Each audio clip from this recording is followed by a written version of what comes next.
Hello friends, மிளகு குழம்பு எப்படி பண்ணுறதுங்கிறது பார்க்கலாமா? நல்லெண்ணெய் ஒரு 3 டேபிள் ஸ்பூன் இருக்கேன்.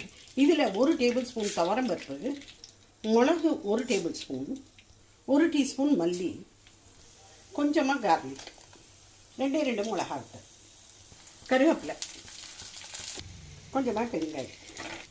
இப்போ இதை கொஞ்சம் ஜலம் ஊற்றி நம்ம மிக்சியில் நல்ல மையாக அரைச்சிடுறோம். கடுகு, ரொம்ப கொஞ்சமாக மிம்பியும், கொஞ்சம் வெங்காயம், பூண்டு, மிளகாத்தலும் கருவேப்பிலை. இதை அரைச்சி வச்ச விழுதையும் இதில் போட்டுருங்க. நல்லா கரைச்சி ஒரு 2 டம்ளர் வச்சுக்கணும். கல் உப்பு, வெல்லம் கொஞ்சம்.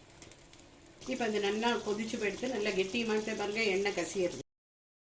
சூடான சாதத்தில் நல்ல நெய் விட்டு மிளகு குழம்பு போட்டு நல்லா பிசைஞ்சிட்டு சுட்ட பழத்தோடு சாப்பிட்டா அமிர்தம்.